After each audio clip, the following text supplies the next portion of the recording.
Okay, so first of all kita tengok dulu balik GPU ni. Semua boleh nampakkan GPU ni? Nampak, sir. Okay, so again, I would like to re-emphasize.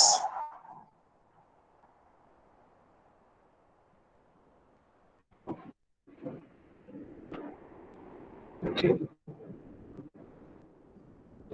I would like to re-emphasize that for chapter matter, we have the most mark allocated, and then followed by chemical bonding, and then we have ionic equilibria, and finally we have states of matter and chemical equilibrium. And the one that we're going to talk about this morning is atomic structure. We'll be having about 10 or 11 mark allocated lah. Hari Isnin nanti tu kita akan tahu lah berapa marka, tapi dalam lingkungannya nila.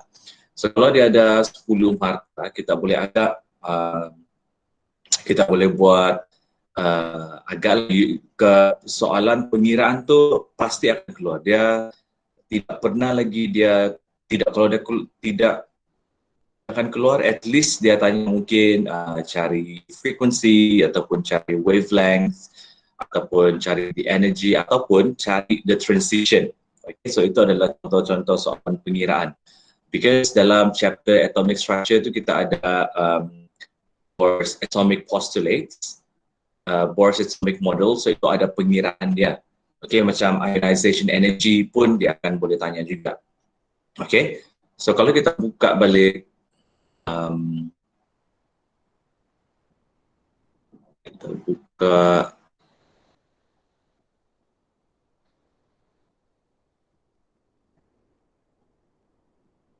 Patius tahun lepas, PSPM tahun lepas, coba. Okay.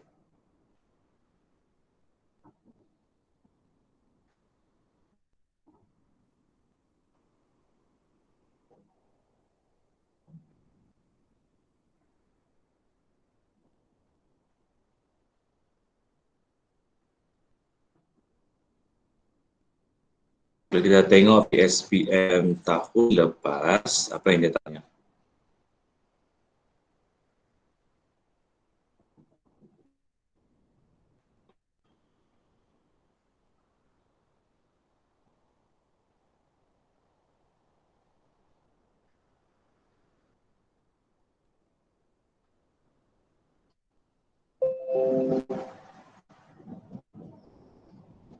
Okay, internet agak laju pagi ni. Okay, kalau kita tengok soalan PSPM tahun lepas, first dia minta tanya namakan series, apa series dia ni lah, sama ada dia number ataupun dia passion, bracket series kah, tu dia tanya. Dan dia sudah beritahu lah apa dia punya region, okay, apa visible, apa region dia sudah tahu lah department kan. And then dia minta sketch. Okay, dia minta sketch energy level diagram of the hydrogen atom for the formation of line X and explain how line X is formed. Dia minta sketch line diagram ni pun dia sudah tanya tahun lepas. And then dia tanya juga macam mana line ini di line X. This is the line spectrum. Dalam video SPKA yang saya pernah share dengan kamu tu, saya ada explain dalam video apa beza energy level diagram dengan line spectrum. Line spectrum ni adalah kamu kena ingat setiap baris ni, setiap baris yang ada di line spectrum, okay. So setiap baris line spectrum ni adalah foton. Foton itu adalah cahaya. Dan foton itu cuma akan terhasil bila the electron transition from higher energy level to lower energy level. Okay, itu beza dia. Ini bukan energy level lah. Ini adalah cahaya dia tu. Cuma dalam exam, of course, lukis garis-garis macam ni. Okay, tapi sebenarnya ini terbentuk, all this light over here will be formed when the electron transition ataupun dia turun, dia jatuh daripada higher energy level to lower energy level. Dia tidak boleh daripada lower to higher, because lower to higher tu dia absorb energy. Kalau absorb energy, kita tidak ada photon, okay? So, bila elektron absorb energy, dia akan naik kepada higher energy level dulu dan dia tidak stabil. baru dia akan turun pada lower energy level. So bila dia turun pada lower energy level, then all of these lines will be formed. So itu beza. Nanti I will share in the link for the video yang saya pernah buat di SPKA hari itu. Okay, ada few months ago. Okay, itu dia tanya tahun lepas. And then dia minta pengiraan. Kalau kamu tengok sini, dia sudah tanya minta pengiraan. Ini dalam sekitar 10 markah lah. So ini lebih kurang macam 10, 13 markah. Tahun lepas 13 markah. Lebih kurang lah macam dalam 10 markah lah yang boleh allocated lah. Ada kurang sikit. So maksudnya soalan pun mungkin ada kurang sikit lah. Okay. So kalau tengok setakat 10 markah ni lah, kalau kita ignore soalan ni. Soalan, okay. Kalau kita ignore soalan yang B, ini soalan tahun lepas, dia minta describe the anomalous electronic configuration. So ini tidak akan ditanya lagi lah. Dia sudah tanya anomalous electronic configuration for chromium. So dia tidak akan tanya lagi. So kalau kita tengok setakat yang 10 markah ni ada pengiraan. Okay, at least ada pengiraan di bawah ni. So dia minta cari wavelength and then dia minta cari energy. So apa yang dia tidak tanya tahun lepas, dia tidak tanya pasal frequency. Frequency lah. So ada kemungkinan tahun ini pada on Monday frequency will be asked. Tapi benda tu kamu sudah buat dalam Pra-P SPM. So that's why I said it's better for you to take dua Pra-P SPM yang kita sudah buat, yang Pra-P SPM yang saya tanda tu dan Pra-P SPM yang kamu tanda sendiri. Okay, kamu tengok balik soalan-soalan tu untuk semua soalan tu 2, 3, 4, 5, 6. Okay, kamu tengok soalan itu dan cuba fokus on apa yang tidak ditanya pada tahun lepas lah. So for example, this one, frequency is asked. So boleh tengok bahagian frekuensi itu. So mungkin dia akan tanya lah frekuensi. Wavelength dia sudah tanya juga. Energy dia sudah tanya juga. So and mungkin dia akan tanya energy. Lepas tu dia akan minta frekuensi. Ataupun dia tanya energy, dia bagi energy dan dia minta kamu bagi tahu apa transition itu. Sama ada daripada 7 to 2, 7 to 3, 6 to 3. Okay, transition yang ada kamu buat yang hari ini saya tanda juga. So itulah lebih kurang macam beginilah mungkin soalan dia. Di nanti ada pengiraan dan ada soalan yang berupa penjelasan. So penjelasan tu mungkin dalam bahagian kalau dia sudah tanya pasal formation of line X and spectrum ni, so ada kemungkinan tu dia boleh soal mengenai electronic configuration lah. Okay, lebih soal mengenai electronic configuration ataupun lukis orbital tu. Okay, melukis orbital and all those stuff. So, tengok baliklah macam mana cara kamu melukis yang itu. Okay, and then if you look at the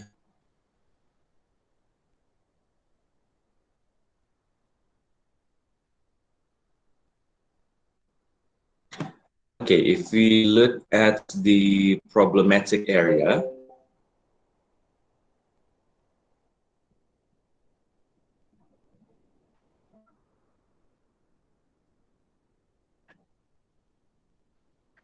okay, dengan loading aja.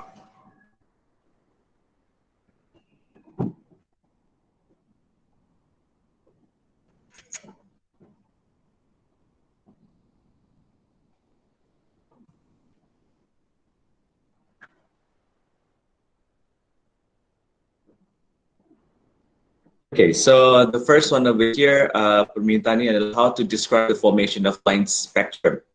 Ini soalan itu sudah pernah ditanya tahun lepas, so I don't think dia akan tanya lagi tahun ini. Tapi kamu tahu macam mana the formation of line spectrum itu saya ada bagi dalam skema ni.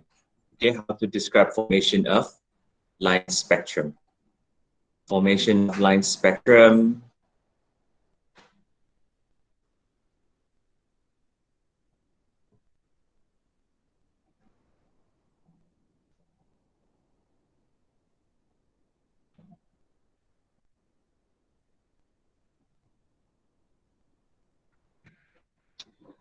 Okay, how do you describe spectrum? So macam ni je lah.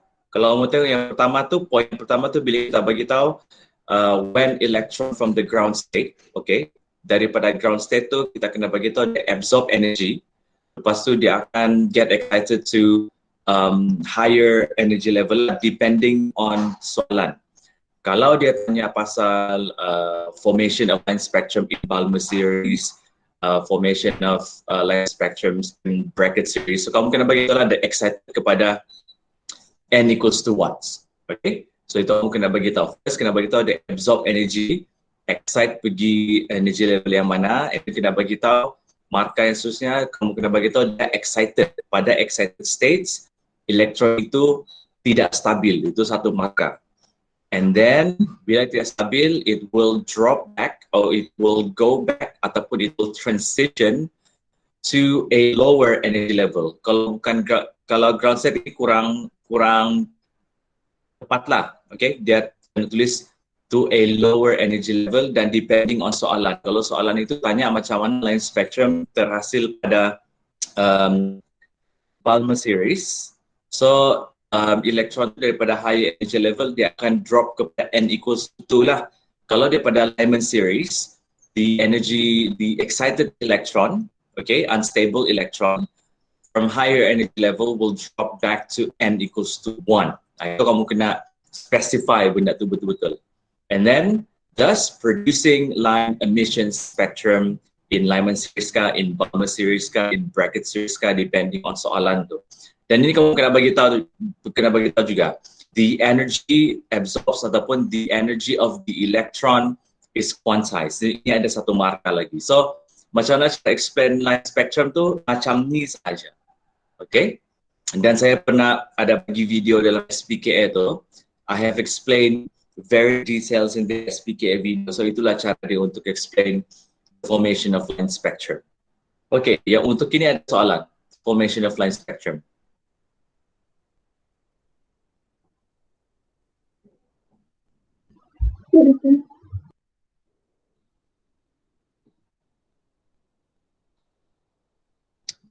So I don't think it will be asked again on Monday. Okay, most possibly it will not be asked again. Sebab dia sudah keluar tahun lepas, so ada kemungkinan dia akan tanya benda lain lah. Tapi you just take note of this. How do you want to explain? So maksudnya kena bagi tahu daripada ground state, dia absorb energy, naik ke atas high energy level, dia tidak stabil, dia turun kepada n equals to watts, and then the energy of the electron yang dia absorb tu adalah quantized, and then when they drop back to lower energy level, then photon will be released, therefore producing the line spectrum. Okay, itu saja. And then ada satu benda lagi yang saya perlu review, dan ini saya rasa mungkin dia akan tanya. Okay, dia akan tanya benda ni yang ini.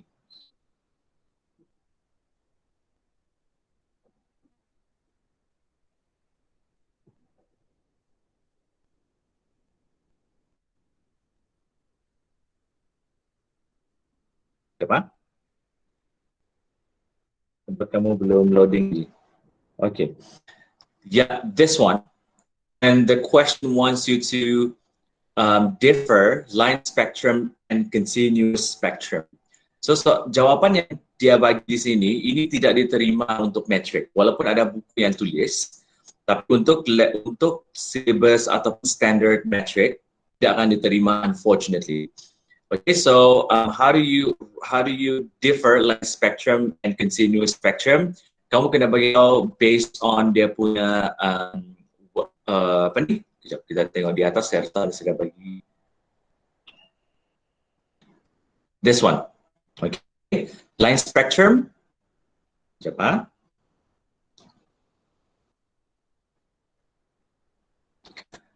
If the question wants you to differentiate between line spectrum and continuous spectrum, the answer that you should be giving is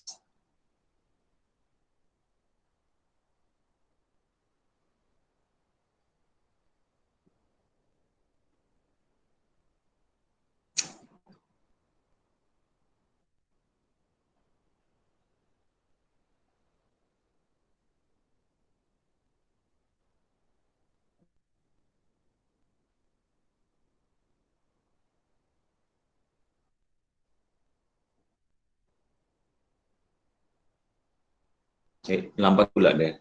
Okay, ada sudah. Okay, line spectrum adalah spectrum that radiation emitted with specific wavelengths. Ada perkataan specific wavelengths dapat satu markah. Continuous spectrum adalah spectrum that consists of all wavelengths. Ataupun kalau kamu mau guna ayat yang ini, untuk line spectrum, kamu ubah lah untuk line spectrum, spectrum that consists of specific wavelengths. Okay? Itu kamu kena, ini yang dia terima dalam metrik. Yang di atas tuh, ini tidak yang dalam hijau nih. Okay? Kita tunggu sekejap.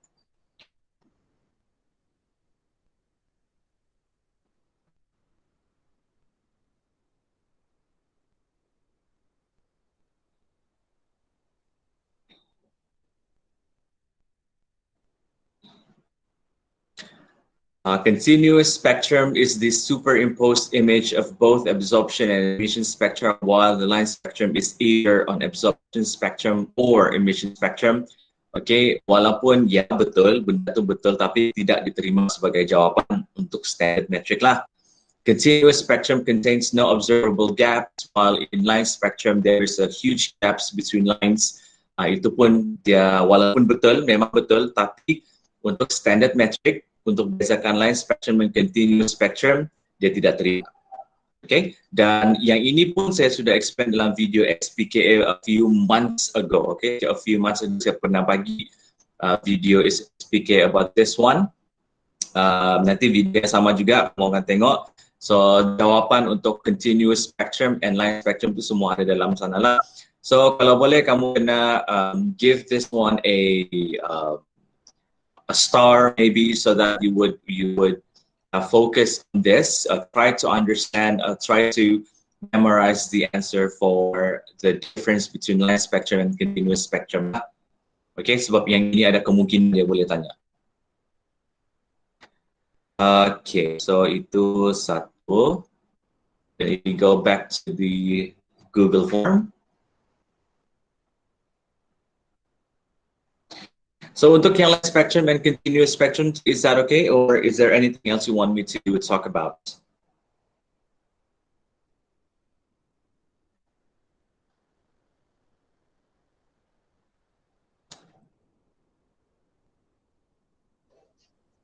Okay, sir. Okay, sir. Okay, so take note of that. Okay, kita beralih kepada yang kedua, yang bawah ni. So when calculating the energy release using the formula right here, the answer will be in negative. Yes, the answer, the delta E will be in negative. So do you need to rewrite it without the negative sign? I would suggest kamu tulis balik jawapan tu tapi buat dalam bentuk ayat. Contoh, kamu akan dapat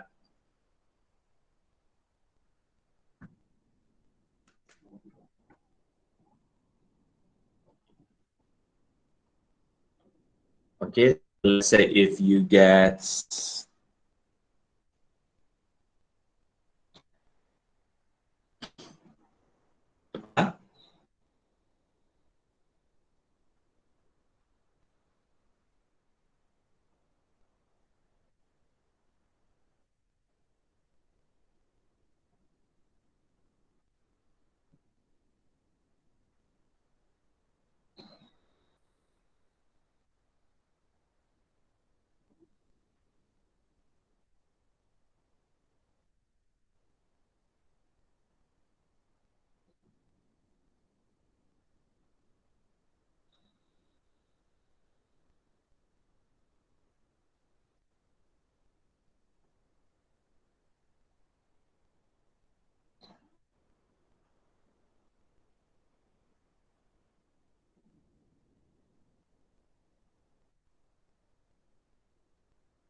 okay, contohlah kamu dapat inilah, ini is just hypothetical punya jawapan lah.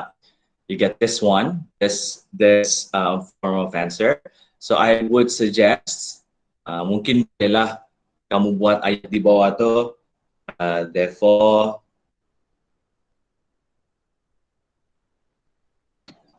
the energy released. Ada energy released is 45 kilojoule.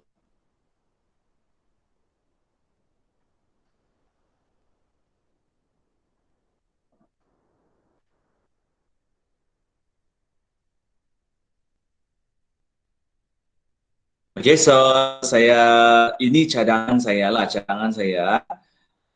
Mau ada tidak tu sebenarnya tidak kisah, asal dia nampak you had delta E over here and then you have the negative sign. When you use the formula, then you will still get 1 mark.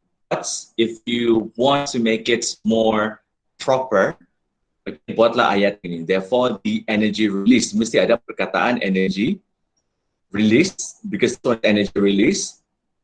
So bila ada energy release, tidak perlu lagi simpan negative sign tu. Sebab negative sign ini cuma ingin menunjukkan bahawa energi yang di-release-kan adalah sebanyak 45 kilojoule. Itu punya konsep itu. So ada soalan mengenai ini lagi?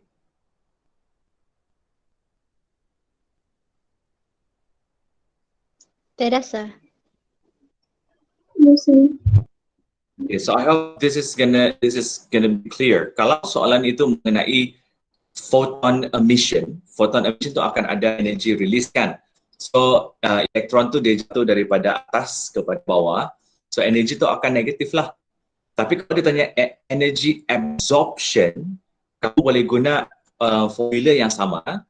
Tapi disebabkan sekarang transition itu bukan atas ke bawah, tapi bawah ke atas, energy itu akan positif. So negative sign itu tidak akan adalah sebab dia adalah energy absorb. So itu kamu kena ingat. Okay, so kamu kena baca soalan betul-betul. Kalau soalan itu mengenai absorption of energy, dia mau absorb energy supaya elektron itu daripada lower end going to upper end ataupun higher energy level. Jangan pula kamu bila kamu dapat energi yang positif tu kamu rasa salah dan kamu tambah negatif. Itu sudah betul actually. So kamu kena baca soalan. Pastikan energy absorption, energi yang kena absorb, energi untuk kita bawa elektron tu daripada bawah ke atas, energi adalah positif. Kalau energi itu mengenai foton, asal disebut what is the energy of the photon ataupun what is the emission energy. Okay, ada perkataan emission. Emission itu adalah pengeluaran energi. So energi yang keluar tu kita simboliskan sebagai negative energy right there. So that is the tips for chapter 2. So you need to remember that one. Take note of that. Now we look at the next one.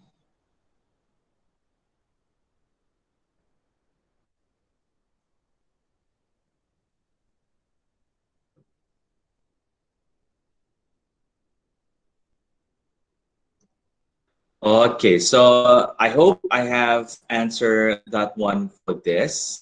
Tapi, okay. Now, how to explain in details an exam about formation of spectrum? Ini saya sudah bagi tahu. Continuous spectrum tidak ada details, dia tidak perlu pun bagi tahu secara detail, dia cuma mau tahu saja apakah itu continuous spectrum. Okay, what is continuous spectrum? That's all you need to do.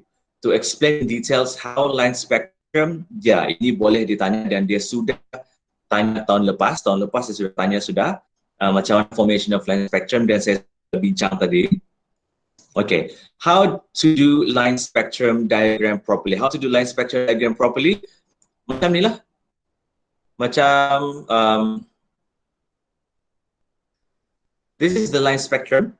How to do line spectrum properly?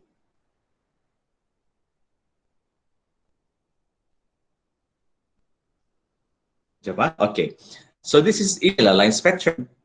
How to draw it properly? Macam begini. So energi yang paling transition yang paling pendek tu sini. Okay, this is line 1. Okay, line 2, 3, 4 dan dia semakin lama semakin merapat dan di sini dah menuju kepada convergence limit. So maybe if I can open up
Sekejap, ha?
Okey. Okay, nearly there. Sekejap.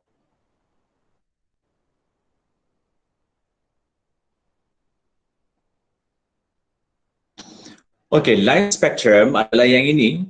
Okey, yang di sebelah atas kanan. Sebelah atas kanan ni. On the upper right hand side. So this is the line spectrum. Yang sebelah sini, ini adalah energy level. Okey, ini adalah energy level diagram. So, dia ada energy level, kena label dia punya energy level di sini. So, kena beritahu n equals to 1 yang paling bawah, followed by n equals to 2, 3, 4, 5. Dan dia semakin lama semakin mengecil. So, macam ni cara kamu lukis energy level. Okey, ini energy level. Energy level itu bukan line spectrum. Line spectrum itu adalah ini. Ini adalah foton, yang garis yang ada merah, biru, purple. Ini adalah foton. Ingat, foton itu adalah cahaya. Dan foton ini cuma akan terhasil when the electron transition from higher energy level to lower energy level, then akan adalah dia punya line yang terhasil di sini. So inilah dia punya line spectrum. So this is how you draw the line spectrum properly. Okay, dan dalam video ni saya ada bagi tahu yang ni juga. Okay, cara lukis dia tu.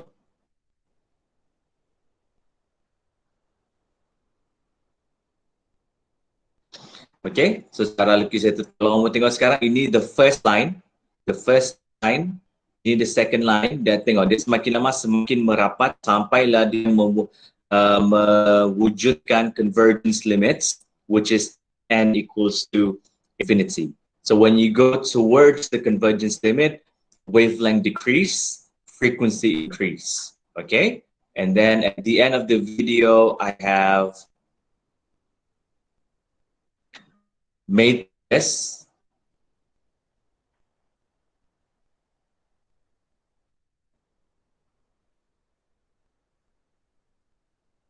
Okay, dalam video tu saya ada buat yang ini juga. So ini adalah energy level. Energy level bukan line spectrum. So you don't get that wrong, okay? And then line spectrum adalah ini.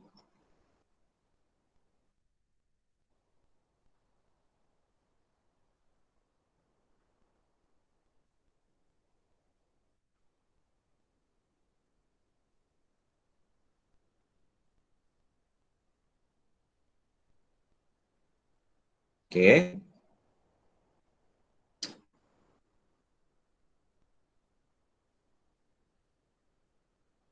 Okay, so line spectrum is either you're going to draw it like this on top, or you're going to draw it like this di bawah ni. So sama saja benda ni. Cumanya kalau kamu lukis dia seperti mana yang di atas ni, the first line is going to be right here, followed by the second, third, fourth, fifth, sixth, and so on.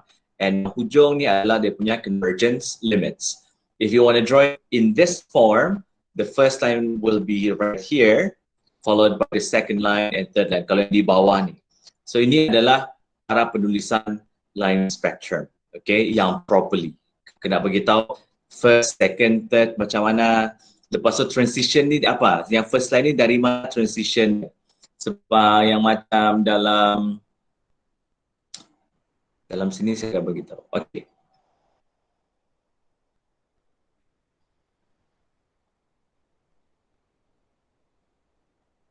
Kena bagi tahu ni lah, kalau yang energy level yang contoh yang low energy level over here, you have to state what is transition.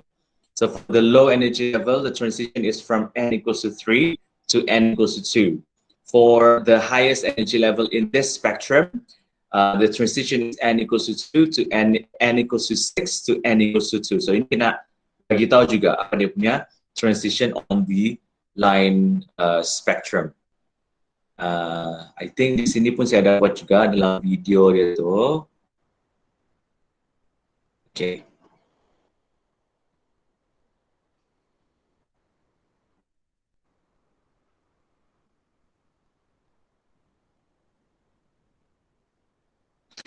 Contoh yang macam ni juga dalam video yang sama. Tengok, the first line ada beritahu lagi di mana transition dia. Okay, n equals to 3 to n equals to 2. Okay, second line transition dia pergi mana pula? N equals to 4 to n equals to 2. Third line, n equals to 5 to n equals to 2. Kenapa ada n equals to 2? Sebab ini adalah untuk Balmer series. Kalau dia untuk series yang lain,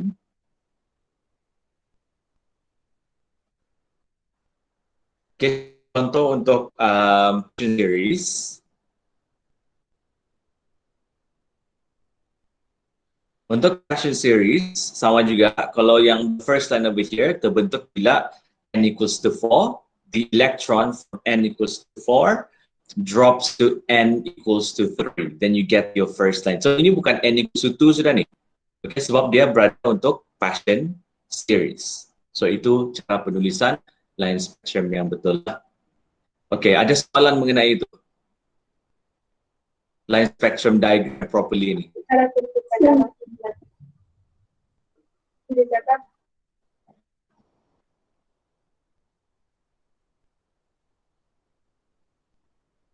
Ada soalan? Tapi Alina, dia bilang ada satu hari itu namanya RNA itu tadi kita sebutlah yaitu berlaku pada bulan. Soalan betul? Iya, soalan.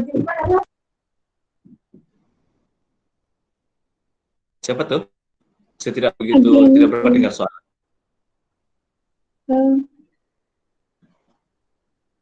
Coba kuat sikit soalan. Yang infinity itu mesti kasih gelap bisa. Sekejap, tidak dengar suara kamu.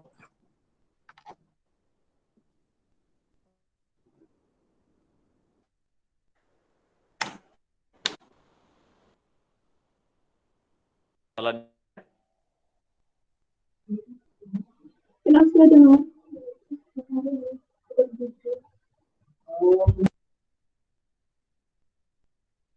Coba type soalan tu, saya tidak dengar apa kamu cakap. Si Adriana tu. Coba type soalan. Kalau ada soalan, tidak dapat dengar.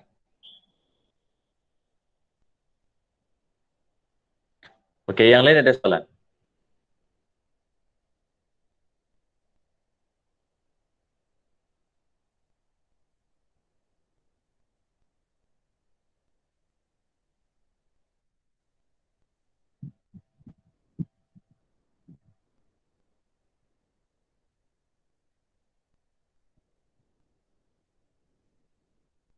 Ya, dia punya yang n equals to infinity tu untuk yang convergence limit, dia mesti tebal. Dia sebab apa dia tebal? Sebenarnya dia ada banyak garis dalam sana tu yang rapat-rapat. So, dia mesti ada tebal sikit lah. Bukan gelap tu, dia lagi tebal. Okay, dia punya penulisan. So, contohnya kalau macam mana tadi tu, kita buat yang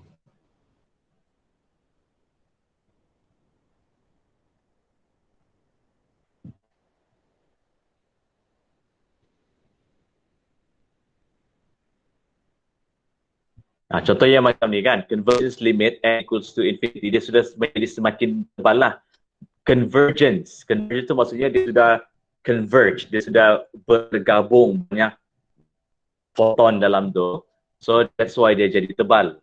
Okay, dia bukan gelap, dia jadi tebal. Okay, dalam exam, kamu akan lukis guna pensel kan? Of course, semua akan warna hitam.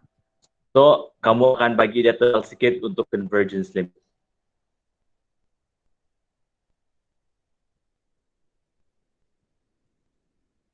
Okay, soalan the next one dalam ruangan apa komen ni, untuk setiap line yang dilukis perlu bagi tahu, ya itu perlu bagi. Saya sudah bagi tadi, mesti bagi tahu bagaimana dan kemana. Sebab soalan tu mesti akan bagi enough information about that one. Okay. Kalau dia tidak bagi enough information tu tidak perlulah. Tapi kalau dia dah bagi tahu, oh dalam Paschen series, dalam Balmer series, kita tahu sudah akan jatuh ke mana. Kalau beritahu dalam Lyman series, elektron tu akan transition kepada n equals to 1. Akan jatuh kepada n equals to 1. So, first line in Lyman adalah 21. Okay, followed by 31, 41, and so on. Kalau dalam Paschen series tadi tu, n untuk dia form photon, elektron tu perlu jatuh kepada n equals to 3. Therefore, the first line will be 4, 3. N equals to 4 to n equals to 3. The second line, n equals to 5 to n equals to 3. So itu jangan bagi tahu di mana series tu, so kena bagi tahu lah di mana dia punya transition. Ada soalan lain lagi? Ya, kalau boleh lukis sampai convergence limit. Sebab pernah saya tanda bila dah lupa sudah bila, dia ada bagi satu markah untuk convergence limit.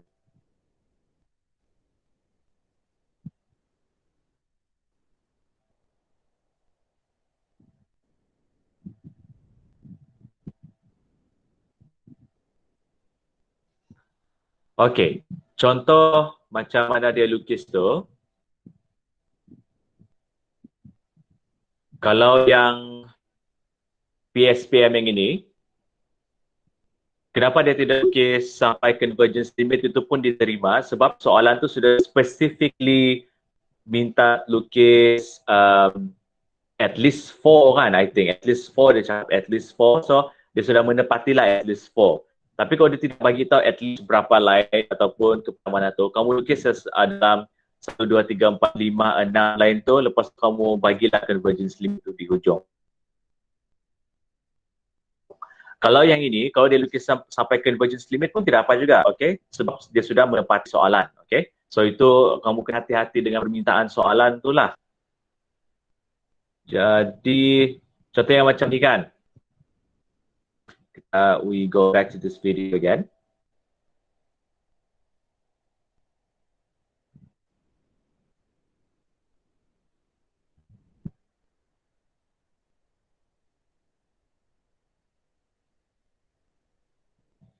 Contohlah soalan tu minta kamu lukis sampai 3 baris ataupun 4 baris sahaja.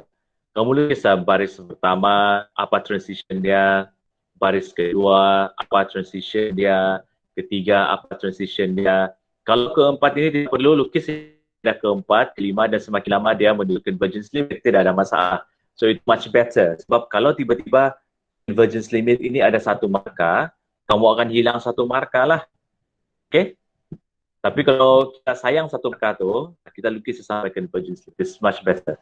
Bagi lebih tidak apa, bagi kurang itu bahaya. That's why ada soalan-soalan tanyakan, ini perlu kau buat? Kenapa tidak ada markah kena bagi masa setanda paper saya? Kenapa markah tidak kena bagi? Sebab pada masa tu skema dia tidak ada markah. Tapi pada masa yang lain, dia mungkin akan ada markah. So kita perlu bersedia untuk apa jenis kemungkinan skema nanti. So kalau saya bagi tahu buat benda tu, better kamu buat. Sebab itu cara yang lengkap untuk kamu buat dan dapatkan markah. Kalau kamu ada buat, tidak ada markah, tidak apa. Kalau kamu tidak ada buat dan tiba-tiba ada markah, macam mana? So, kamu yang rugi. So, it's better for you to make it slightly selengkap yang mungkin lah. Selengkap yang mungkin supaya kamu tidak akan ada kemungkinan untuk hilang markah. Itu my suggestions to you lah. Okay, so next one.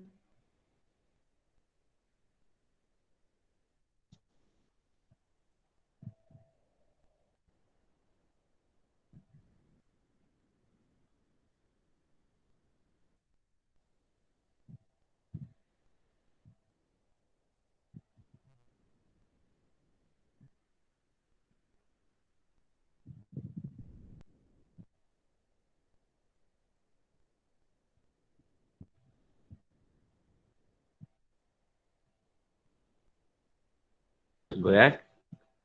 Lambat pula dia, lagging.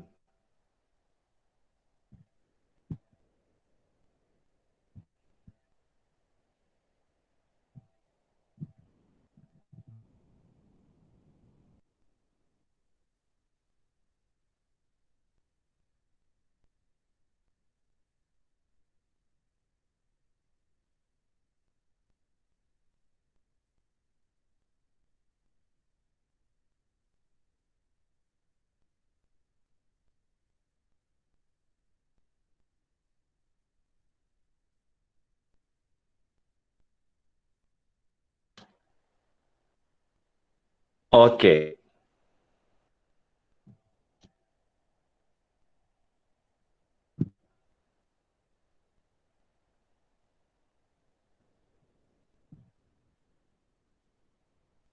Now, kita sudah, we have talked about line spectrum and I have compared that with the energy level diagram.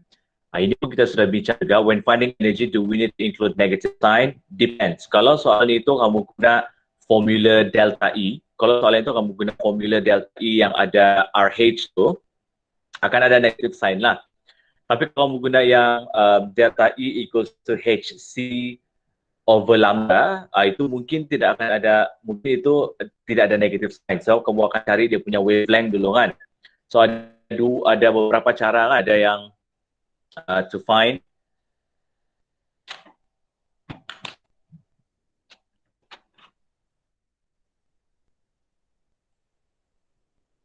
So if I'm gonna type here,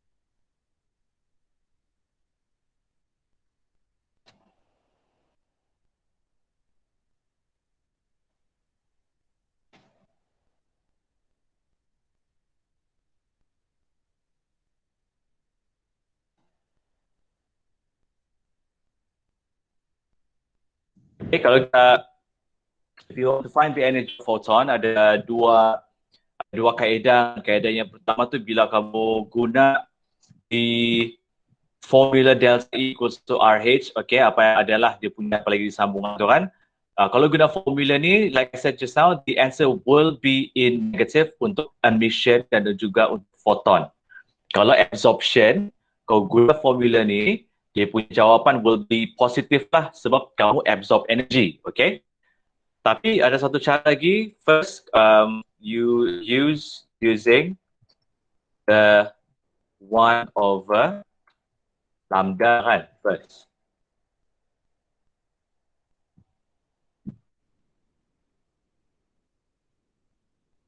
Mana sudah lambda tu?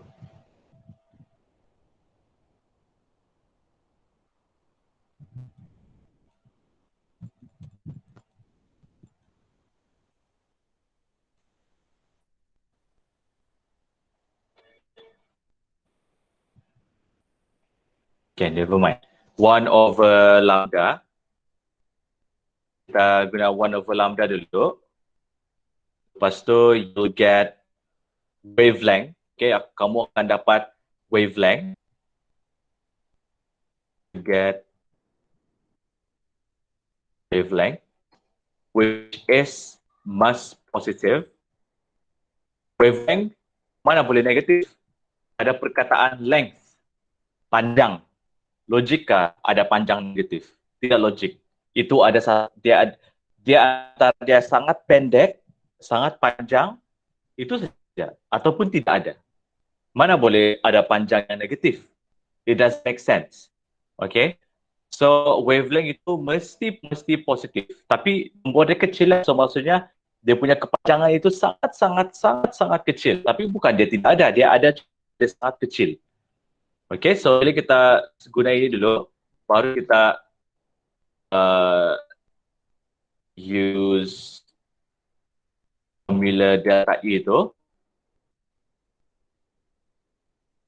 delta E equals to HC over. Okay, ini ada cara yang kedua. Bila kamu guna yang 1 over lambda punya formula dulu, kamu akan dapat wavelength. So, bila dapat wavelength dan kamu masukkan dalam formula delta E equals to HC over lambda, jadi jawapan kamu akan dalam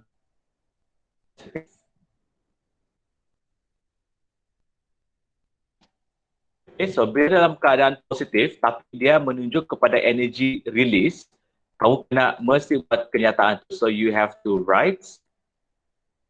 Therefore, kena buatlah ni.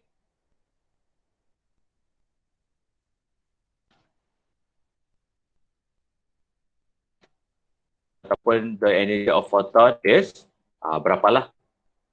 Kamu kena buat di sana. Okay? So, itu dia punya perbezaan di sana. So, ada dua cara. So, kamu kena ingat. Jangan keliru. Okay, mana satu yang akan ada positif, mana satu yang akan ada negatif tu saya sudah review dalam video ni lah. Okay, tunggu dulu. Ada soalan before we gonna move on to the next one? Sir. Ya. No, sir. Yang formula 1 over lambda tu dia positif sebab dia punya initial kecil daripada final dia kah? Yang N Tidak. Ya, yalah, memang betul. Kita kena pastikan punya mana satu yang lebih kecil tu mesti betul. The reason kenapa dia mesti positif sebab dia adalah length, adalah panjang. So dia tidak boleh jawapan negatif. So kalau kamu guna formula 1 over lambda, tiba-tiba kamu dapat jawapan negatif, maksudnya kamu punya nilai N tu terbalik. Kamu kena buat sekali lagi, kamu kasih terbalik dia untuk dapatkan jawapan wavelength positif. Itu cara kita mau tahu sama ada betul ataupun tidak. Okay? Sebab ada perkataan length sini, wavelength. So itu adalah panjang. So bila dia wavelength, tidak boleh jawapan negatif. Sebab tidak logik panjang negatif. Apakah dia cakap berapa panjang punya pembaris? Negatif 2. Wujud ke pembaris tu? Wujud pun tidak, ada pun tidak. Kita pun tidak tahu pembaris tu dari pembaris di dunia hantu kali ya. That's why dia logik. Okay, kamu kena logik. Kalau dia ada length, dia tidak boleh negatif. Kenapa energi ini boleh ada negatif, boleh ada positif? Sebab energi boleh absorb, boleh release. Okay, so kita mau tahu sama ada dia energi di-release ataupun energi di-absorb. Itu guna dia negatif dengan positif sign tu untuk energi. Mana ada length absorb, length yang di-release? Tidak ada. Length itu length lah, panjang. Okay? Is that okay?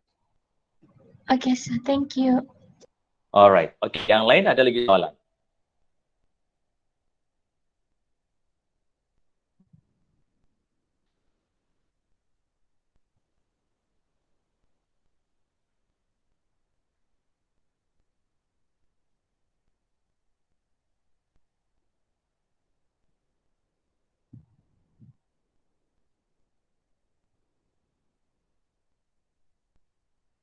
Okay, macam contoh dalam pasir yang ada kawan kamu buat ni, yang ini tengok, dia punya jawapan N initial tu dia akan dapat dalam bentuk positif. Okay, so jawapan dia betul lah sebab dia dalam positif.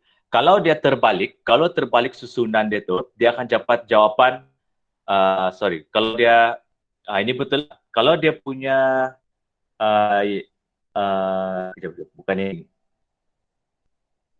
Ada satu tu.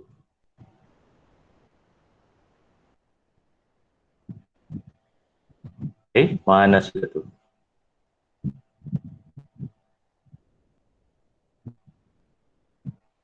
Kalau dia punya 2 tu di belakang kah, sir? Bukan, ada semua tunjuk contoh. Di sini kan ada satu contoh ayat. cepat sementara saya cari benda tu. Kalau kamu tengok yang ini, kalau kamu tengok mana sudah tu? Ada satu jawapan, lupa dah.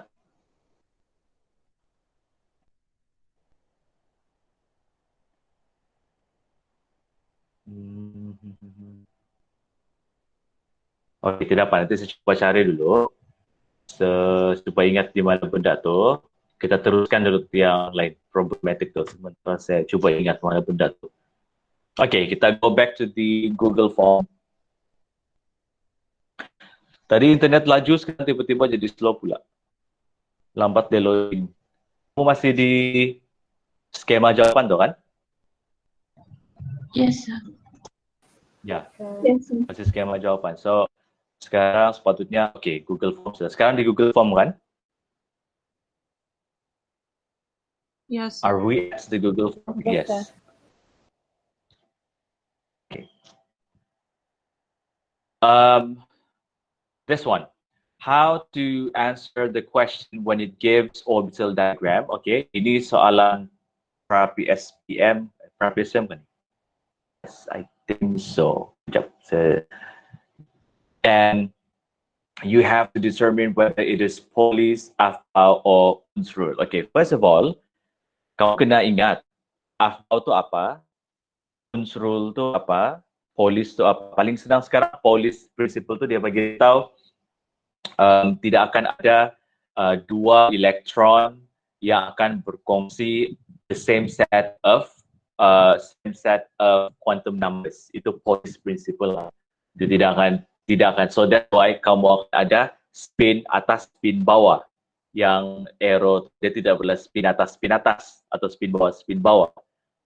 Itu Pauli yang bagi tahu. Okey, Pauli bagi tahu tidak ada dua elektron yang akan berfungsi the same sets of quantum numbers. So kalau ada dua elektron dalam platform yang sama, dalam orbital yang sama, yang satu tu akan ada spin ke atas, yang satu lagi tu akan ada spin ke bawah. Nah, itu maksud dia Pauli's lah. Okay, Pauli's principle. Kalau afbau bagi tahu untuk kita mau isi elektron, first dia bayangkan orbital tu semua kosong. Orbital tu sudah ada.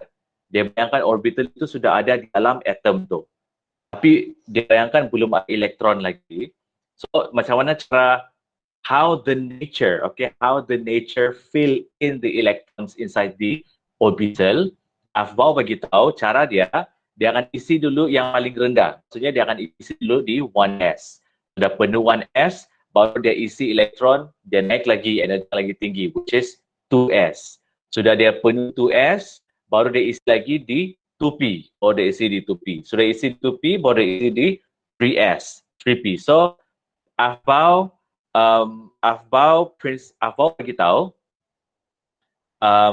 the way the nature fill in the electrons inside the orbitals adalah dia isi paling rendah dulu, sudah penuh, baru dia akan meningkatkan energi itu. Itu maksud dia afbau. Okay? Itu yang dimaksudkan oleh afbau principle. Dia berbeza daripada Un's rule, okay? Ataupun Hans rule, the way you gonna pronounce it. Berbeza daripada Un's rule. Un's rule tu dia mau bagi tahu untuk energi contoh macam 2p. Dalam 2p itu ada 3 degenerate energy kan. Degenerate energy itu maksud dia adalah saya tak boleh buka.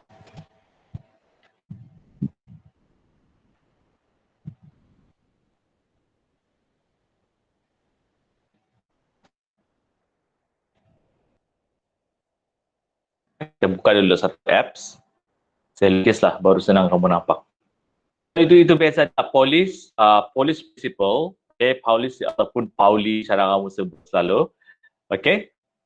Dia bagi tahu tidak akan ada dua elektron yang akan berkongsi the same set of quantum numbers. Therefore, if two electrons are filling up the same orbital, one will have positive spin, the other one will have negative spin.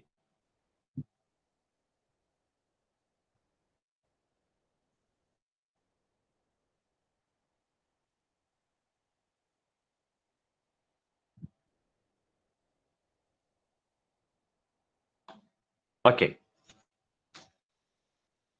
I don't know if you can see this.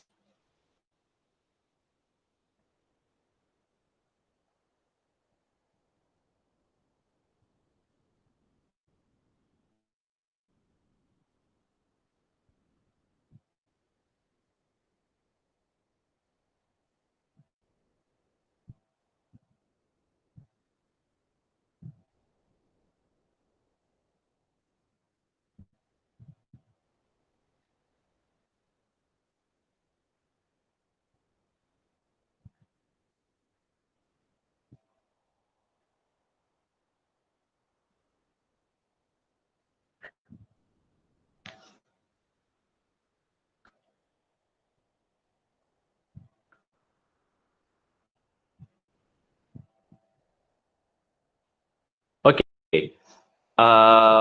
Unsur bagi tahu, contohnya untuk degenerate energy, 2P. So dalam 2P, okay, dalam orbital 2P ni kita ada degenerate energy. So maksudnya ini energy level, ini adalah orbital. So ini adalah degenerate orbital. So ini kita orang bagi tahu ini sebagai, okay, so these are the degenerate orbitals. Okay. So dalam 2P ni, contohlah kalau kita ada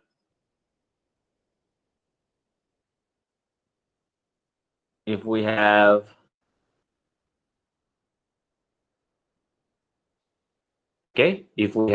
how many electrons we want to fill in. Okay, kalau kita guna untuk 1s2, 2s2, 2p, 1, 2, 2p4 lah contoh. Okay, contoh untuk kita buat yang inilah.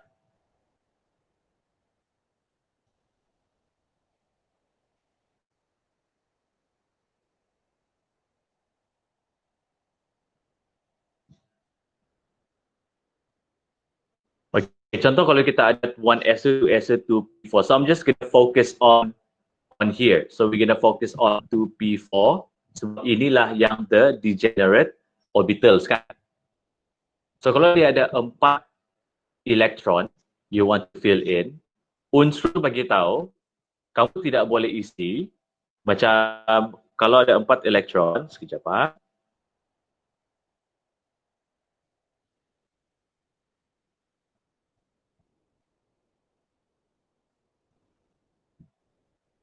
Okay, if we have 4 electrons at 2p, unsur says that for the degenerate orbitals like 2p over here, you cannot isi elektron tu 1, 2, macam begini, 3, 4. Macam. Okay, tidak boleh isi macam begini. Ini based on unsur. Walaupun 1, 2, 3, 4 elektron, but based on unsur, this is wrong. Okay? Unsur bagi tahu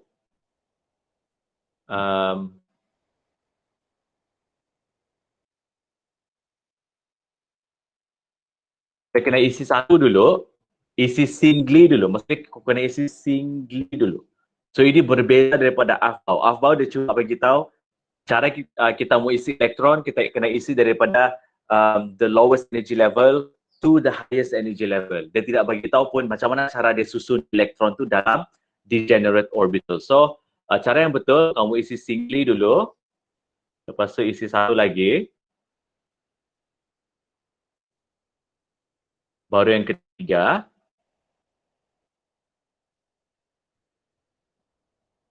Sekarang sudah ada 3 elektron. Dan yang keempat tu dia tidak akan pergi di 3s kan, selepas 2p ada 3s kan, sebab 4 ini semuanya dalam 2p orbital. So yang keempat tu baru dia kasih pair up dia di sini. Ini maksud dia unsur. So what soalan yang tanya pasal orbital diagram tu, dia ada tanya macam, I think I still remember the soalan. Soalan tu tanya, which rule is not obeyed? Let's say dia bagi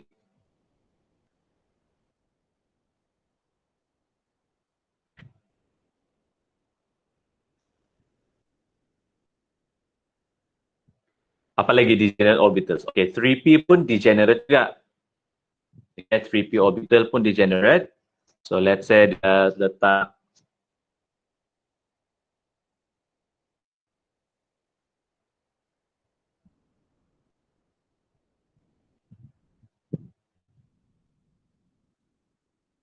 dia tanyalah, dia bagi orbital diagrams for degenerate. So 3p is also degenerate orbitals. Ada 3 degenerate orbitals 3p. So dia tanya, which rule is not obeyed based on this one? So yang rule tidak akan obey, Kunz rule lah. So the answer is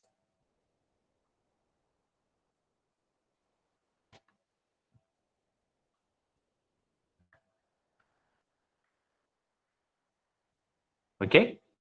Sebab terang-terang kita nampak sini, sepatutnya yang ini ke orbital yang satu lagi sini yang kosong. Jadi kena isi singly dulu. Baru dia kasih pair up dia untuk penuhkan dia tu. Kalau dia bagi apa lagi?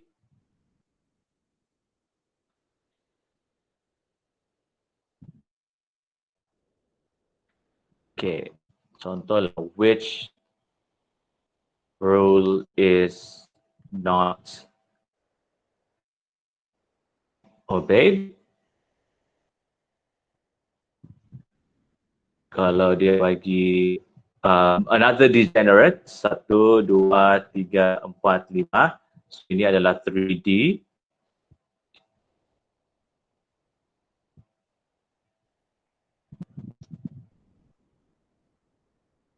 So 3D pun ada degenerate orbitals. Degenerate orbitals how many? 1, 2, 3, 4, 5. Kalau dia bagi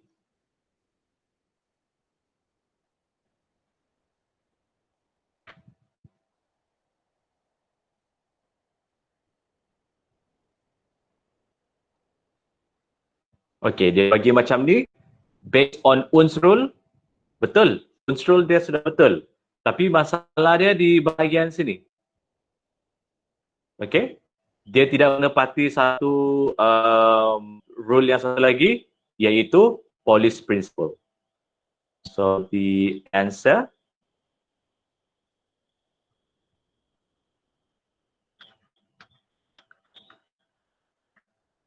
Pauli's principle lah yang dia tidak obey. Sebab Paulis bagi tahu tidak boleh ada dua elektron yang berkongsi a set of quantum numbers yang sama. Kalau ini satu spin atas, ini satu spin atas, kedua-dua elektron ini sekarang akan ada set quantum number yang sama lah. So untuk dia jadi betul, kamu kena ada satu tu pergi spin ke bawah.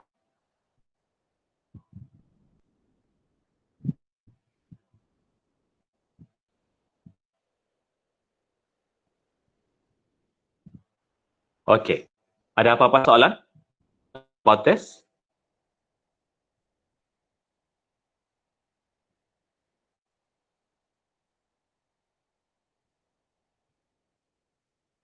Sir, Ya.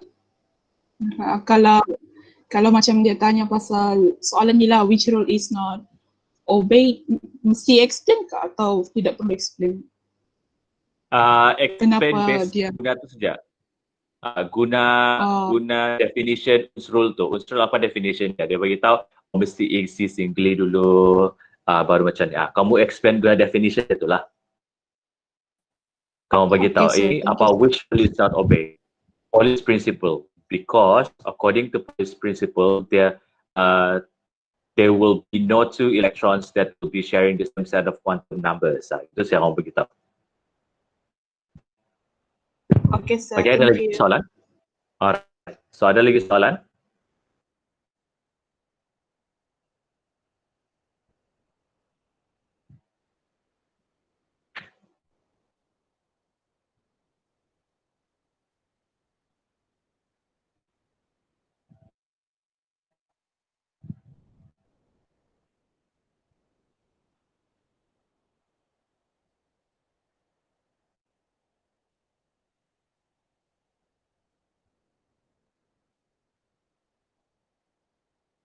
Okay, kalau tidak ada soalan for that one already,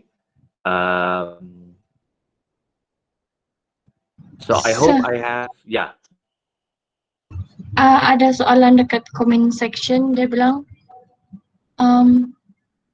degenerate orbital tu orbital P dengan D sejakah, dia bilang. Ya, dengan D saja. Sebab S tidak boleh ada degenerate, sebab S itu cuma satu saja.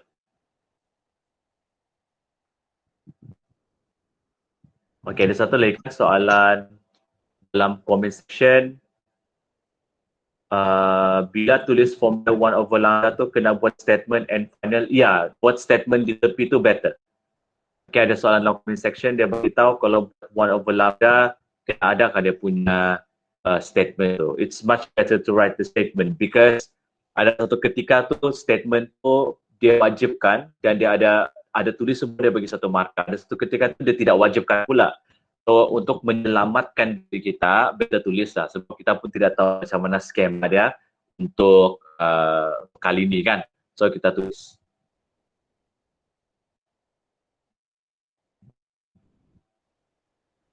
Okay, degenerate orbital, before we gonna move on, baru teringat kamu jangan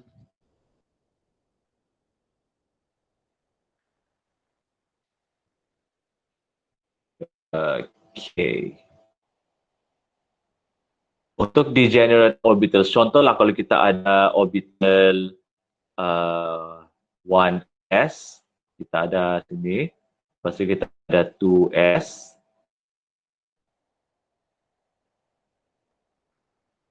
lepas tu kita ada 2p,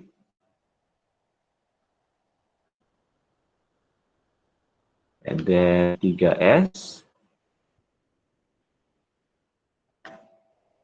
3p.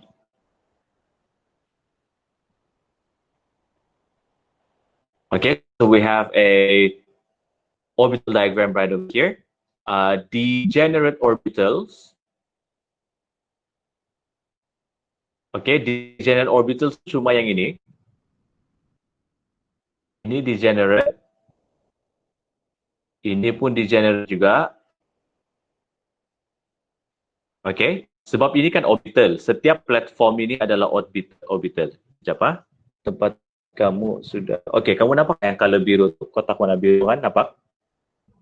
Nampak, sir. Okay, Nampak, yang sir. kotak warna biru tu inilah degenerate orbital. Sebab dalam 2p orbital dia ada 3 orbital lagi. So ini adalah degenerate orbitals. Ini pun degenerate orbital. Sama juga macam yang 3D degenerate. Kalau 1s dengan 2s ini bukan degenerate sebab ini sudah 1s, ini sudah 2s, dia sudah energy level yang lagi tinggi sudah. Okay? Kalau 2s 2p pun bukan degenerate sebab 2s dia punya energy lagi rendah daripada 2p. Ketiga-tiga orbital ni energy dia sama. Okay? Degenerate energy. Itu maksudnya degenerate. Okay, energy dia sama ketiga-tiga ni. Macam juga 3D kan, kelima-lima orbital ni energy dia sama. So, kalau macam 3s 3p pun 3s energy dia berlainan daripada 3p. Tapi dalam 3p dia ada 3 degenerate orbitals. Is that okay, everyone? Okay, sir. Okay, sir. Okay, so Okay, sir. kita move on pergi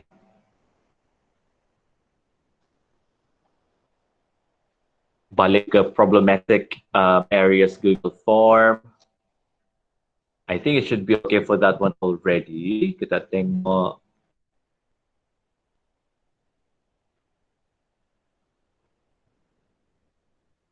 Jadi saya rasa saya sudah soalan ni ya. Sekejap. Tempat kamu belum lagi.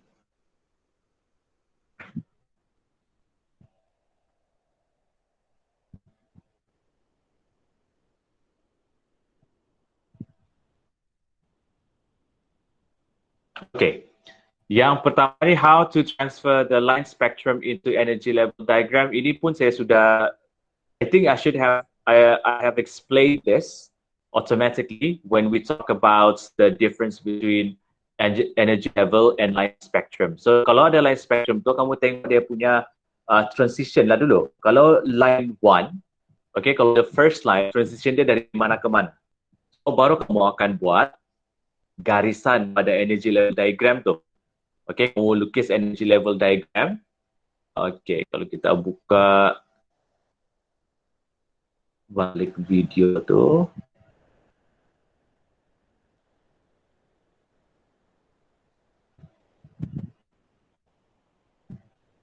Okay, bukan ini.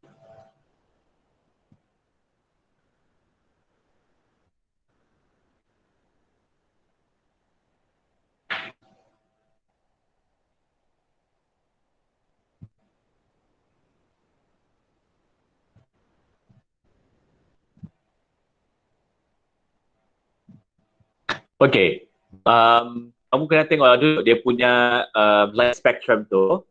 Akan bagi satu line spectrum. So if we can draw that. Contohlah, kita tengok yang ni yang di bawah ni. Yang correct and complete energy level diagram. Yang di sebelah paling kanan ni. Paling kanan di sebelah yang kotak hijau ni. Mungkin first dia bagi dulu satu.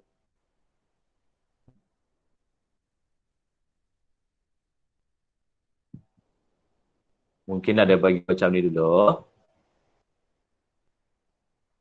Ini line 1, line 2, line 3 lah. Okay. Contoh macam ni kan. So ini adalah ini first line, ini adalah second line, ini adalah third line kan.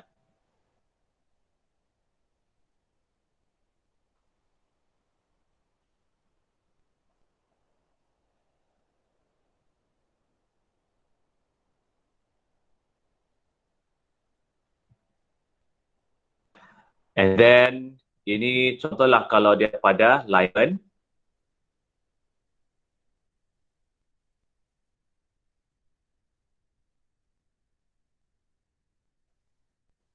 Okay, kalau dia alignment series. So kalau dia alignment series, elektron tu semua akan jatuh pada n equals to 1.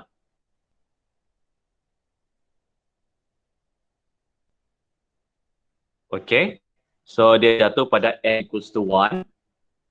So line 1 itu daripada 2 ke 1.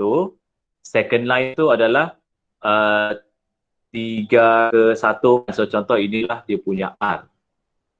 So R itu adalah line dia N3, 2, and 1. Contohlah bagi macam ni kan. So untuk yang R ini adalah N3, 2, and 1. So ini adalah N2, 2, and 1. And then kalau dia minta lukis yang sekejap ah, kamu belum muncul lagi. Okay, yang R ini, contoh yang R ini adalah N3 to N1 because ini alignment series kan. And then dia minta kamu lukis transition untuk second line in alignment series, which is R over here, N3 to N1. How do you draw that? Macam ni lah. Kamu lukis energy level diagram dulu yang betul. Ini salah, yang dalam kotak hijau ni salah. Kenapa? Tengok, jarak dia semua sama jarak. Mana boleh? Itu salah. Energy level n equals to 1 dengan n equals to 2, dia punya gap paling besar. Lepas tu gap dia semakin lama semakin kecil. Tidak ada gap yang sama. Okay, dia punya gap akan semakin lama semakin kecil. Itu ada satu markah tu yang dia punya gap. Kalau kamu buat dalam bentuk ini, kalau tengok gap dia sama saja antara energy level. So ini salah lah. Okay, so ini automatically sudah jadi kesalahan. So kalau yang ini, kita tunjuklah 3 kepada 1. So, tunjukkan di sini dari n equals to 3. Okay, daripada n equals to 3 right here. And then drop to n equals to 1 right there.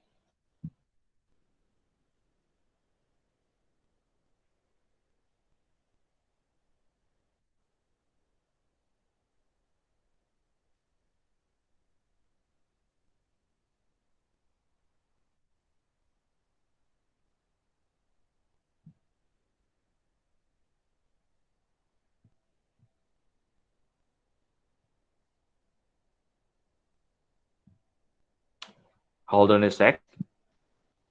On your side, they're not appearing yet.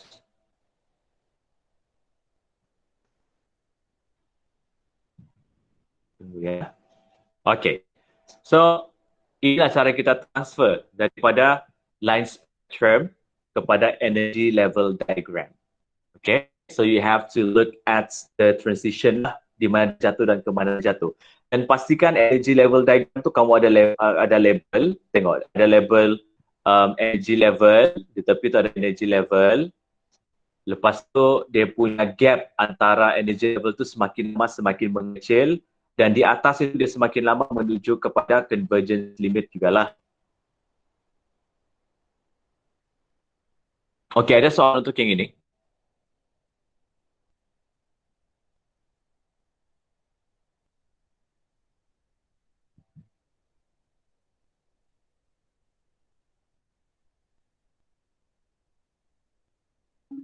No, sir. Ada soalan? Okey, kalau tidak ada soalan, saya padam dulu yang tu.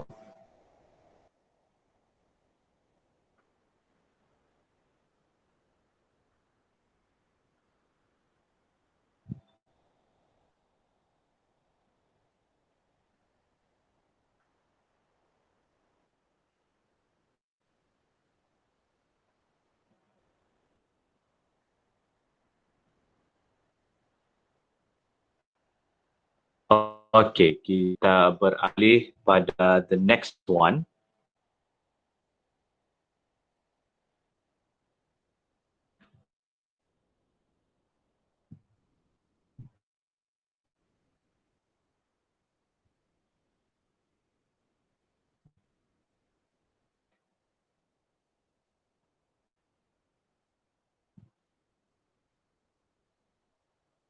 Okay, the next one, when drawing the energy level diagram, do we need to put the energy level arrow on the sides? For example, like question 2, yes, kamu kena letak, kamu kena tulis tulislah on the side tu, mesti kena bagi tahu, itu kena ada. And then sometimes confused whether the question is asking us to write uns of Afbau, ini pun saya sudah explain juga.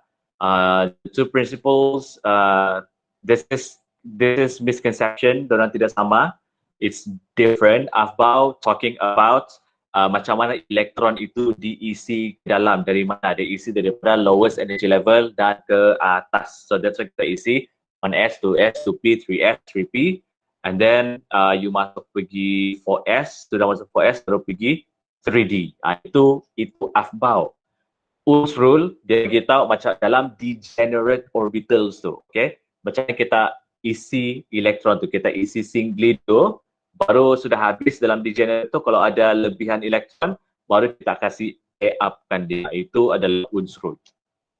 Can we get negative value for wavelength? Tidak boleh. Ini pun saya sudah explain tadi. Tidak boleh, tidak logik untuk dapat negative wavelength. Ada perkataan length, panjang.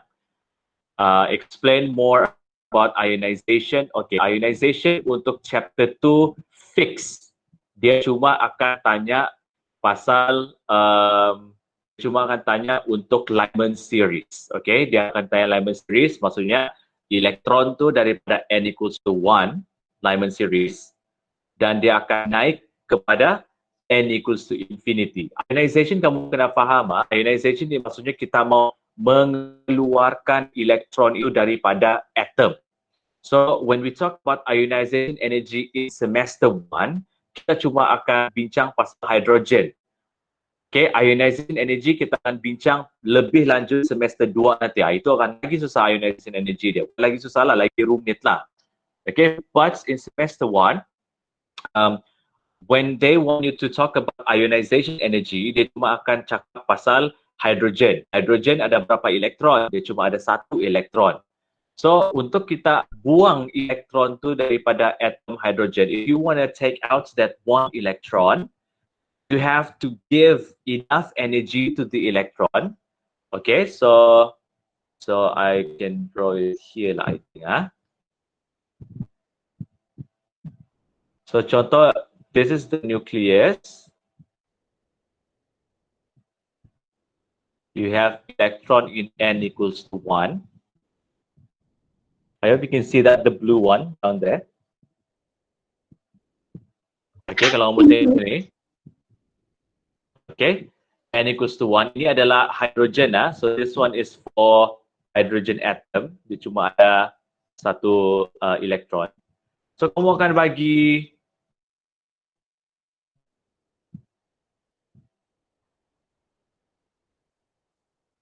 okay, so you have to give some energy, enough energy.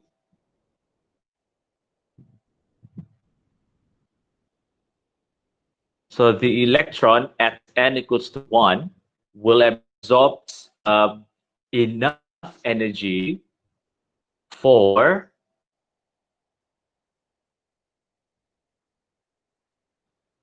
okay, contohlah yang di luar lukisan tidak begitu cantik, tapi contoh yang di luar ni, ini adalah n equals to infinity lah. Saya buat shortcut lah, dia ada n equals to 1, 2, 3, 4, 5 lah. So ada lagi orbital yang lain, contoh lah. So dia absorb enough energy, so dia akan naik kepada n equals to infinity. So n equals to infinity ni adalah energy level yang paling tinggi, yang paling luar. So, kalau elektron tu sudah absorb enough energy, a lot of energy, cukup untuk dia lompat sampai n equals to infinity, what happen?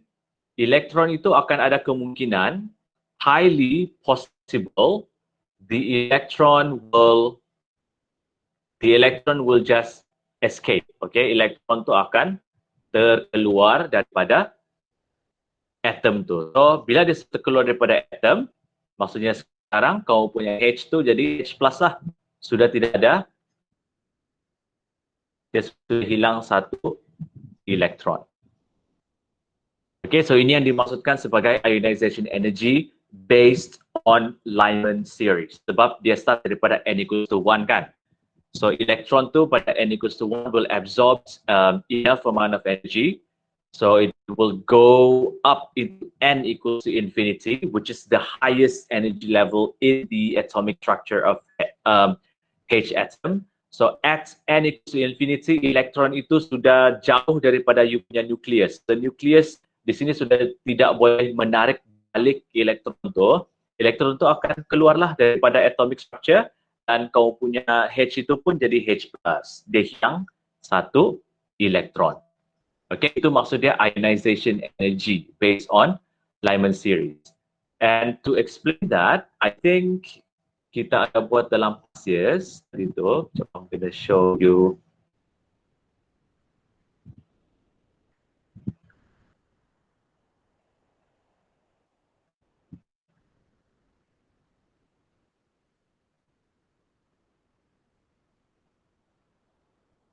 Okay, pengiraan dia macam mana?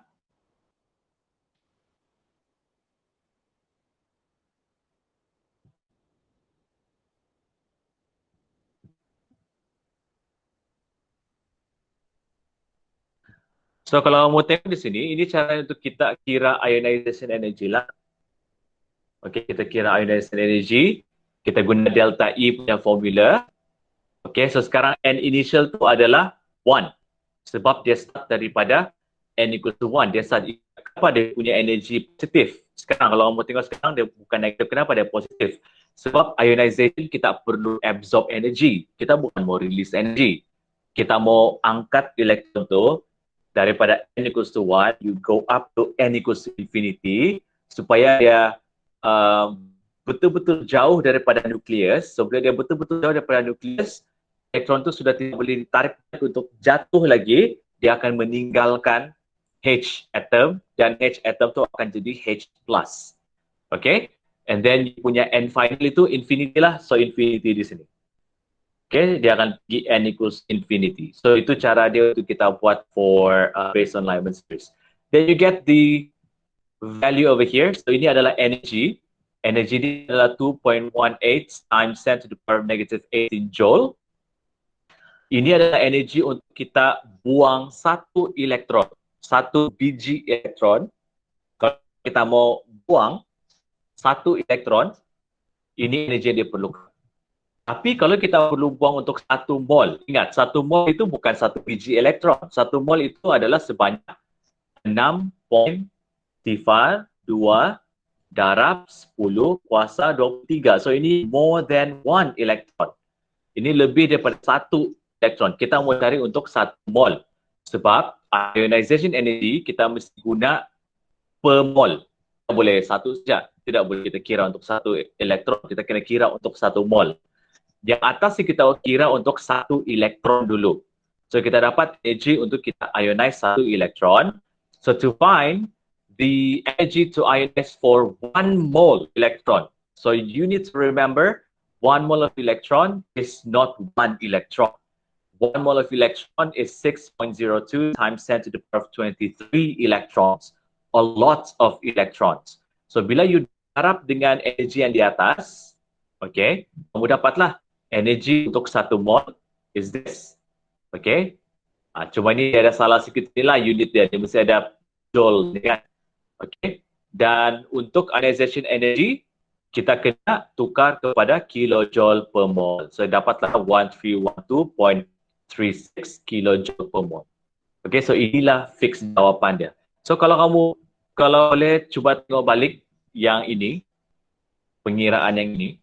Sebab I think this one is highly possible going to be asked for calculation. Okay?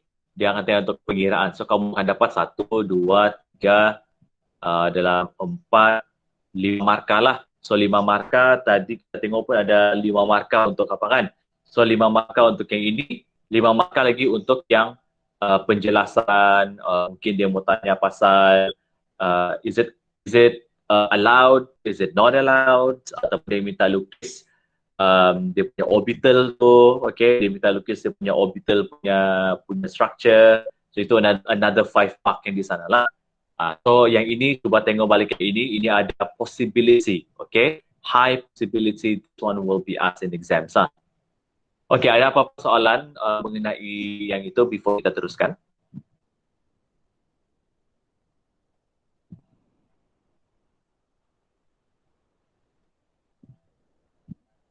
No, sir.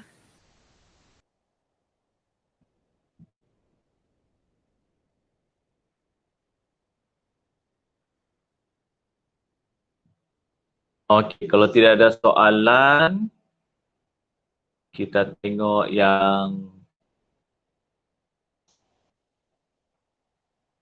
terakhir lah. Terakhir punya ni, I think.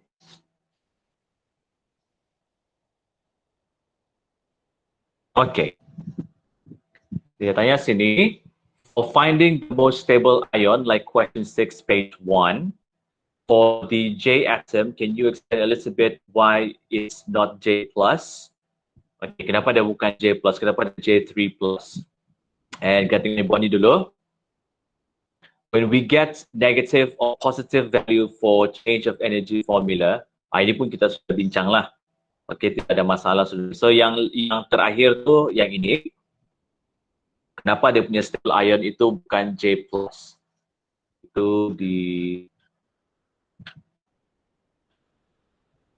okay.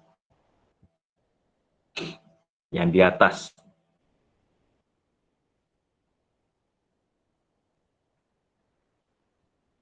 Okay, sebelum saya beritahu kenapa dia bukan J+, tapi J3+, like what we have here. Okay, why is it J3+? First, kamu kena ingat kena baca soalan betul-betul. Soalan untuk chapter 2 tu yang saya bagi past years, dia minta orbital diagram for valence electrons. So yang dia bagi ini, yang saya bagi kotak hijau ni, dia bagi ini orbital diagram for the full, okay, for full electronic configuration. Tidak salah, betul, tapi tidak menepati kehendak soalan. Soalan umpamanya dia minta kamu jeruk mangga. Kamu bagi dia 1 biji mangga. Tidak menepati juga kan? Maksudnya tidak lulus juga lah. Walaupun mangga, tapi dia yang sudah dijeruk. Yang kau bagi ini, mangga yang belum. So, kena menepati kehendak soalan. Itu, that is my point. secara pemahaman, student itu faham, tidak ada masalah, betul. Orbital diagram dia sangat bagus. Cuma tidak menepati kehendak soalan dan tidak dapat markah. So, ini adalah masalah teknikal.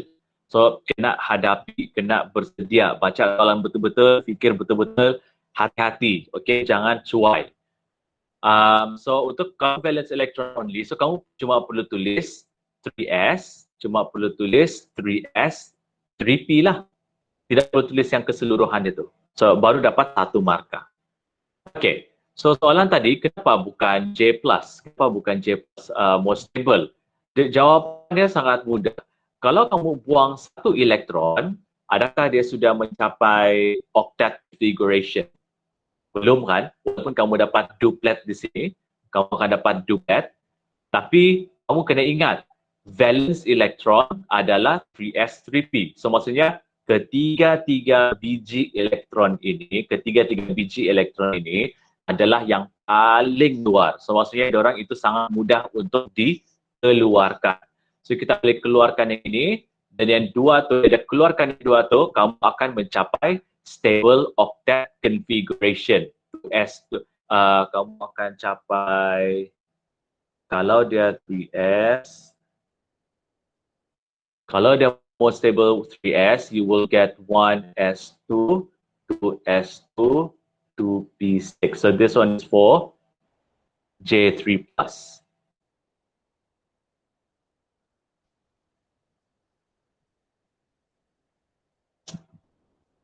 Okay, so for J3+, the electronic configuration will be 1s2, 2s2, 2p6. So if you look here, dia punya valence electron sekarang sudah mencapai octet configuration. So dia lagi stabil. So that's why J3+ itu lebih stabil. That's all. Sama macam yang inilah. Dia tambah 2 minus kan? Dia tambah 2 minus dalam sini. Yang di tepi ini yang paling kanan ni untuk K2 minus. Dia tambah 2 elektron sini. Dia jadi stable octet configuration. 6, 7, 8. Dia dapat stable octet configuration. So itulah jawapan dia.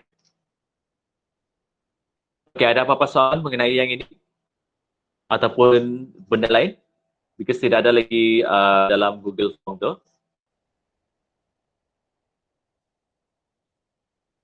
Anyone?